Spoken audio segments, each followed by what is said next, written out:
Hello and welcome to the Cricket Carnival here on NewsX. I'm Sanjeev Mukherjee. As you can see, the man, the knight in shining armour. One wonders who is he turning up for tonight. Is it Kolkata or Mumbai? The Knight Riders or the Mumbai Indians? Shishir Atangadi, former Mumbai Ranji captain, but born and brought up in Kolkata. I have to say it to make people understand which way are you, or rather which team would you be batting for. I'm not going to ask you whether you support Mamata Banerjee or Devendra Fadnavis, but Mumbai Indians or KKR. We're in the hot seat now. Which team am I batting for? Yeah. The team that bats better, because that's the team that's going to win. That's the team that, okay, so Shishir is completely neutral, and he's trying to be unbiased. Should I say that's sitting on the fence? Come on. Absolute fence. Yeah, fence today. We've seen that, there is the rain that will, hope it doesn't play a part today, because last time I think Sunrisers were tad unlucky. But hopefully, if we have a full game, I think the team that bats first and bats well has a better chance of winning the game. Shishir, like many other days, we have some pretty insightful numbers, stats to bring up on our screens. That we'll do once we get to know who's batting first, who's won the toss, etc., etc. But to start off with, right at the top, if I could ask my producer to get up Rohit Sharma's numbers in the IPL so far. And the reason being that Rohit Sharma, absolutely special player. As many say, he is an extra second perhaps to execute his strokes. But let's get Rohit Sharma's numbers there in the IPL so far. He's not been on song, Shishir, and this has perhaps been his poorest IPL. You look at his records, even less than 300 runs. Last time he did so was maybe in IPL 2009, which was happening in South Africa. But more importantly, the number right there at the bottom of the screen, from between 0 to 10, he's been dismissed 9 times. Now that tells you a big story. Yes, and the way he's got out, Sanjeev, quality players generally at times get bored of themselves, and they don't do justice to their talent. But he's been out between bat and pad a couple of times. He struggled against Rashid Khan. He struggled against spinners. Yes, he's finished a couple of games, and he's out 5 times for the leg spinners. Yes, absolutely. And you count these dismissals better than me, but the fact is he's been below par, and that is probably one of the reasons is he's batting lower in the order. I mean, everyone has been advocating he should be batting at number 1 or 2, or probably 1, but he hasn't done so, because I think the team management looks at his role a little differently, and rightly so, because they are the ones who decide on who should bat where. But the fact is that batting lower down in the order has obviously added or precipitated his form, which is below par this season. Right, and of course, the toss, we're still waiting for the toss, so we're yet to decide who to talk about first, which team. It's a very simple progression, but again, if I could have Harbhajan Singh's numbers up on our screens, and Shishir, since we don't know about the selection yet, now these are Harbhajan Singh's numbers. The fact is that you see his stats. Let's take away Rohit Sharma and get Harbhajan Singh's numbers on the screen, please. The reason that Harbhajan is such a special bowler in the IPL is primarily because of the fact also that he bowls very well in knockouts. He's taken 14 to 15 wickets in the knockouts, the maximum number of wickets for anybody so far. That's number 1. Number 2 is economy in the power play, less than even under 5.5, which is incredible. Thirdly, where do you stand on this? It's a slower surface. Chinnaswamy is a slower surface. And secondly, you've got 2 left-handers in the top 6. No so question. Would you bring Harbhajan back or not? With my eyes shut, at any time, I would have played him in the last game too.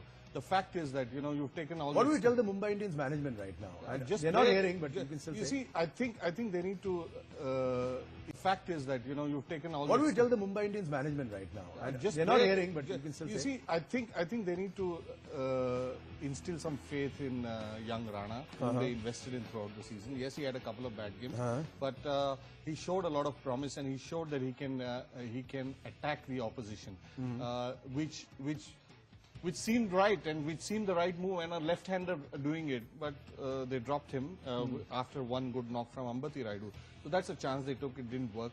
Ambati Rayudu has to accept, and the team management has to accept he's been out of cricket. So that's one move I'd like to see. So go back to Rana. I'd like to see Rana play, and I'd like to see Harbhajan without a doubt, because, as you said, power play, he's been most effective, he's been economical, and the fact that this is a big game, bowling to left-handers, I think there is a better chance that Harbhajan will be more penetrative than any other spinner in the side. So push him. I mean, and he's your world-class bowler. Why keep him sitting in the dugout and, you know, watching the game in anguish or in joy? He'd rather be out there playing and, you know, helping his team get into that knockout, into the final. Sorry. Absolutely. We've spoken about Rohit, we've spoken about Harbhajan. Let's get those quickly for Gautam Gambhir before we get to know the teams. Now, Gambhir has had a terrific season so far. He's led from the front, be it on Twitter, be it on the field, you know, video messages, anything. He's scored close to 500 runs, but the important thing is close to 400 of theirs have come in 10 run chases. So Gautam Gambhir knows how to take his team across the rope when he's chasing a total, whatsoever total it might be. And he's been the change in the KKR in the last few years. Ever since he's taken over the mantle of captaincy, I think KKR has looked a different side. They've looked comfortable with the team management. They've also looked very positive in the way they've approached cricket matches. Yeah. And more importantly, I think barring injury, they've stuck to their plans, team combinations, and of course, depending on the pitch, you know, it's pretty much predictable who they'd go for on different given pitches. So all in all, I think Gambhir's contribution as a leader has been far more than his batting. Right, and as we say, the teams are not yet out, but now I can safely tell my producers what we're going to talk about first, because I'm told, I'm informed, how can I be told? I'm informed, Mumbai Indians have won the toss and are fielding first, which means, of course, Gambhir, no more run chasing for him. Could we actually took up those that particular statistic before this information came in? KKR batting first. If we could have those special graphics as to what has been perhaps a big reason behind KKR's success. It's an all-round unit. They performed really, really well. Batsmen, bowlers, fielders, captaincy. But you look at KKR's numbers now, they have scored the most number of runs in the power play, and that is primarily, again, Shishir, because the openers are on song. Chris Lynn and Sunil Narayan, close to 200 has been their strike rate. That's not number one, only thing. The fastest in the middle over scoring. That's a big deal, because it's in the middle overs that many a time it's like a make or break situation, and they have scored more than 1,000 runs at close to 9 runs and over. That's a middle run. But the Achilles heel, as we discussed last time also, and you pointed out, could be that they fade at the death. They've scored just about 420 runs at under 8.5 per over. Could that be their undoing tonight? If Yusuf Pathan doesn't fire, I don't know whether has he's he playing. fired? You just said I'm good with numbers, but no, Yusuf Pathan has been a disappointment, and everybody will accept that, because he's expected to use those end overs to his team's advantage, and he's been pretty much off form. Also, Surya Yadav being in and out of the team. These are two players who are expected to capitalize on the last 5 overs. And as we talked about Achilles heel. Let me tell you right now, the news is, Shishir, did they hear you? Or did you have a word with him? Because Ankit Rajput is in for Yusuf Pathan. That's number one. Number two, Colin de Grandhomme is back for Trent Bolt. Yes. So interesting. So they're expecting Grandhomme to do take them home in this game. Because in grand style. Yeah, and especially with the bat. Because what they're hurting with KKR as a side is the last 5 overs. You gave some interesting figures out there. The first, the power play, they're fantastic, averaging almost 200 in terms of strike rate. The middle overs, they're pretty much at home the way they approach it. It's the last 5 overs that lets them down. And these are the 5 overs where Mumbai Indians, might I say, are very, very strong. So if you look at the Mumbai Indians figures, they've really done well in the last 5 overs. So it's all about how they can throttle the opening batsman in the power play. Very interesting subplots. Of course, we take our time to bring up these stats, but very interesting subplots. It tells you, or rather shows you the pattern, indicates the pattern in which these particular teams actually use their strengths and sometimes even their weakness. Let's put up the numbers now for the bowling of Mumbai Indians. And Shishir, I'm sure you love these figures. Let's remove the... yes, there we are. Mumbai bowling, why are they fading? If you look at the last 4 games, the first 11 games, you've seen they've got 71 wickets. The last 4 games, they've got only 18 wickets. The average shoots up nearly 1.5 times, close to 40. Economy is close to 9, and the strike rate is 26 balls for every 1 wicket. That's not all. The second interesting statistic which we need to put up is how Mumbai bowls at the death. While KKR, we've spoken that the batting is fading at the death. Look at the death bowling. Last 4 games, they've picked up only 2 wickets. their average has gone up nearly 3.5 times, 57.5, and the economy of over 11 runs. Now that could be an interesting matchup. We are talking about KKR fading as a dead, but the Mumbai death bowling, primarily because of the last game in which Dhoni, inflicted that carnage on them, but still, that is a weak point. Yeah, because there are a couple of reasons. Malinga not bowling at the death. He's off form. Let's be honest, and he's been their greatest death bowler. Last hit. Last hit, absolutely. And that is something, like we sit and, analyze a game. I think they've got enough information and technology to realize where they have lost games. So while they are conscious of where the team has let them down or one department has let them down, I think every team knows that once they step into the realm of a cricket match, they have to forget these things because it's then about focusing on the job on hand. And this is something that has let Mumbai down. But today they're chasing, and that is very interesting because if it rains, then again we'll have a duck with loose. And I'm told Bangalore is spitting time and again at night. So absolutely, there are a lot of issues there in Bangalore, but we'll stick to the ones with cricket only as of now. But Shishir, and since we bring up the Mumbai bowling, the news again is that the trouble portion, there's Mitchell McClenaghan. He's been bowling pretty well for Mumbai, but more often than not, he does bowl that one costly over. It could be anywhere in the game. And somehow it seems that Mitchell McClenaghan is not playing tonight because I'm told he's injured and Mitchell Johnson is it. What do you make of that? Well, he'll have to use the slower ball well because this is a pitch now. It's sluggish. It's an open secret that this pitch is sluggish. It's for the slower ball. So for me, Mitchell Johnson has to be used well. He has to use the slower ball well. And of course, now their key bowler will be Jasprit Bumrah with the new ball, because what Bumrah can do, nobody can do, or can do in this IPL. I hope he's recovered from the mauling he had from the hands of I think he will, because a mauling to Bumrah doesn't happen every day. And the thing about Bumrah is he uses the slow ball well with his odd action, and he can trouble the KKR batsman on this pitch because this pitch is going to assist. It's not easy for stroke making. So batting first, you'll have to be very practical about the total you need to get, assess the pitch very quickly and say, okay, it may not be 200, let's get to 160, 170. That'll make a match of it. If you look at 200 before, you know what happened to Sunrisers last game. And what perhaps still surprises me, and I want your reaction on this. We just spoke about it right at the top, and good we did. There's still no Harbhajan Singh. That is surprising. Reason being, what is the reason? Well, he's had a pretty good IPL this time. I just can't believe that the team management doesn't have confidence in him. It's let's hope it doesn't prove costly because... Two left-hand batsmen in the top 6, a sluggish surface. Harbhajan is a champion in these conditions. Why would you not have him instead of maybe a Karan Sharma or even a Krunal Pandya? No, I'd still give Krunal Pandya the nod, but I'd like to have seen Harbhajan in this game. You can't leave things for too late. Harbhajan against left-handers, we all know his record, and the fact that he's probably the most economical bowler in the power plays.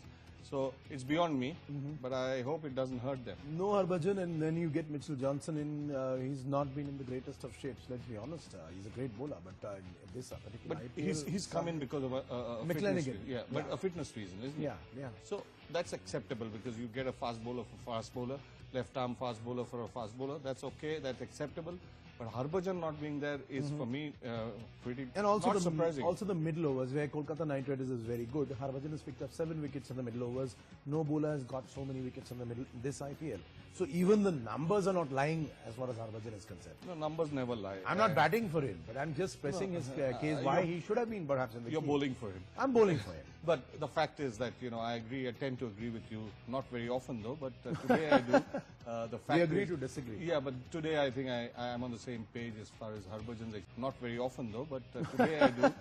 The fact we agree to disagree. Yeah, but today I think I am on the same page as far as Harbhajan's exclusion goes. I think it's surprising whether it's his fitness or whether it's his form can't be an issue because he's given enough to tell the team management that he is still a force to reckon with, and especially in the power play where he can pull the brakes on the opposition. Right. And on a pitch like this, I would have put my money on somebody like Harbhajan delivering for myself. You're a pretty efficient wordsmith when it comes to talking cricket and not just numbers, but also making it much more interesting. But you're also a good singer, pretty good singer. My fellow viewers, I hope all of you know that Shishir Hatangadi sings pretty well. Are you going to sing a line or two perhaps for Harbhajan Singh? Not at all. Not at all. Are you I'm too depressed. On the night of the final?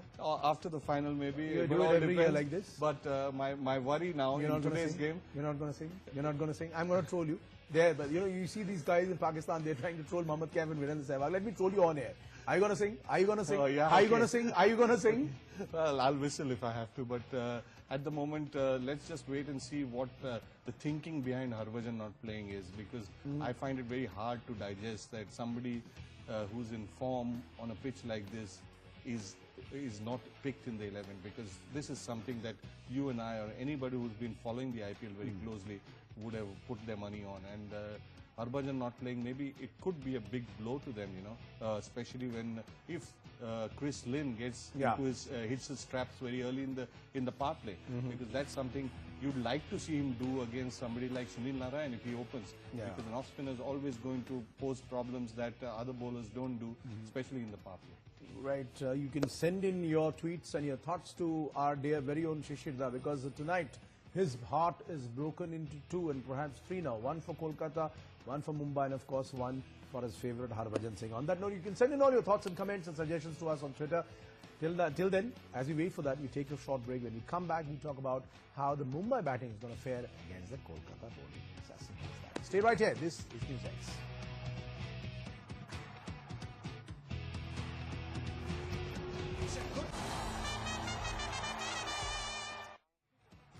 Welcome back. Mumbai versus Kolkata. We are raising the din, and Shishir is sitting here trying to break it down for us, ball by ball, wicket by wicket, strategy by strategy, man by man. Shishir, now talking about the Mumbai batting, you look at Sunil Narine, of course, if he does open the bowling for KKR. Lendl Simmons and Parthiv Patel haven't really had great success against spin bowling, more so against Sunil Narine. How do they change the script tonight? The way I'd like to change the strategy, if I had something to do with the Mumbai Indians batting, is to tell Parthiv Patel to bat the power play and make sure that he gets into that strike rate of 135. But if he doesn't do that, then he throws his wicket or goes after the bowling in the 7th over. Because invariably what happens with Parthiv is he's done reasonably well in this tournament, but the fact is he doesn't have the muscle to clear the boundary once the power play gets over. Correct. And what happens then is he gets to 50, 60 maybe, and then throws it away, because obviously he realizes that, and oppositions are happier to keep him in there. Rather have him there on strike. Absolutely, because it delays the arrival of somebody like Pollard. Now what happens there is when Pollard comes in, suddenly you find that the run rate has gone up to 10 plus and things like that. And that would then entice somebody like Pollard to make more mistakes. And we don't talk about a range at the moment, range of Pollard, but the fact is it puts extra pressure on him as a batsman.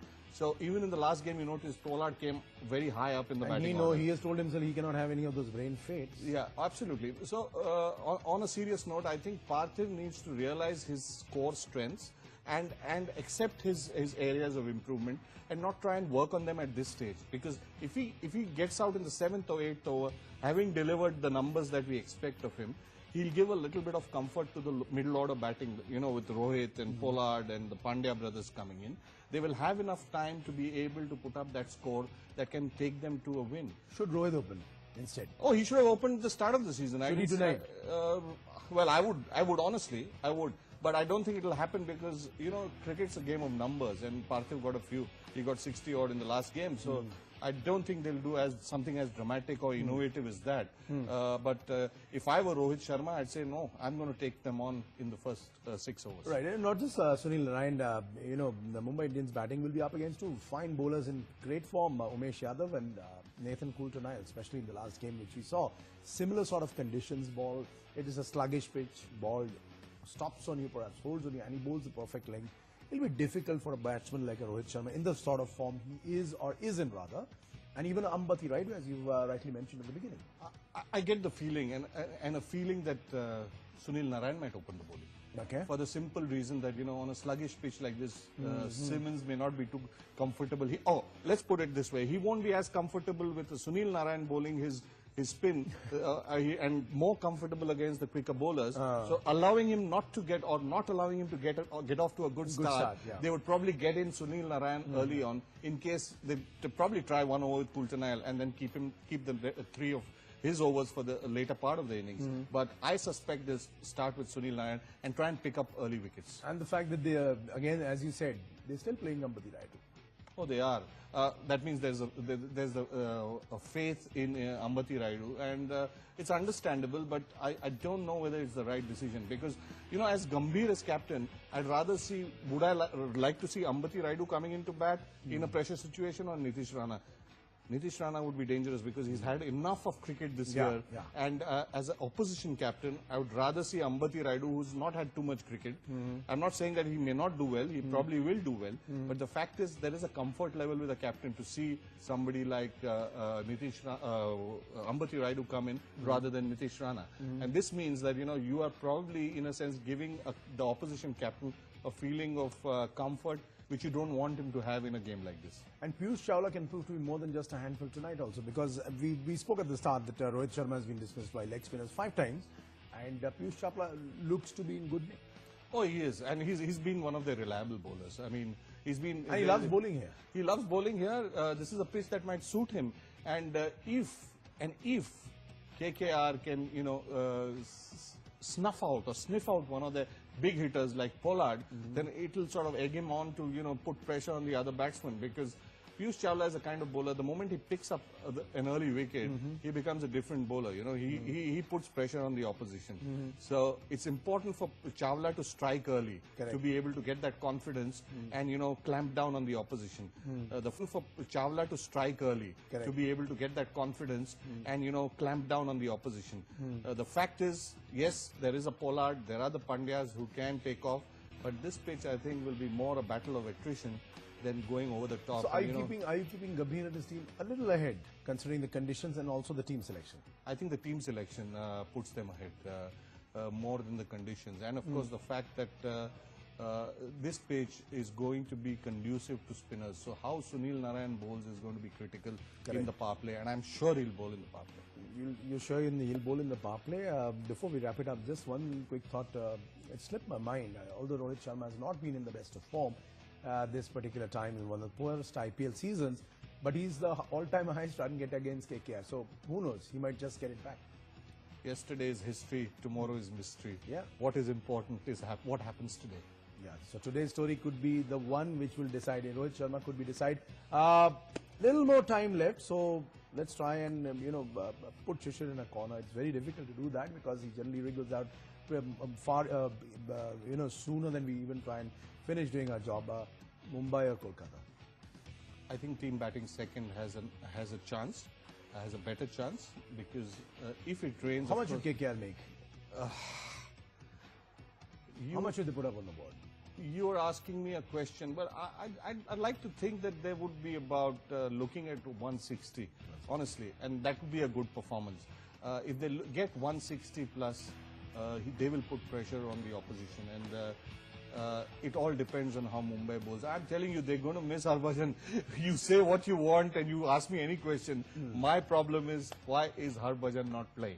Why is Harbhajan Singh not playing? Well, we don't have anybody from Mumbai Indians right now to answer us, because right now they are into this game. They've won the toss and elected to field first, which means that KKR will be setting the target. The stage is set, the big showdown. It's a do-or-die situation, of course, because the winner goes on to the final to meet the Rising Pune Supergiants. No Harbhajan, Raidu there, no McClenaghan, but the threat of Sunil Narayan, Gambhir and KKR perhaps is keeping the Kolkata team slightly ahead. But who knows? Cricket, remember, is always played on the field, not here in the studio. So on that note, Shishir, thank you very much once again for joining us, making this yet another entertaining and very, very insightful cricketing discussions.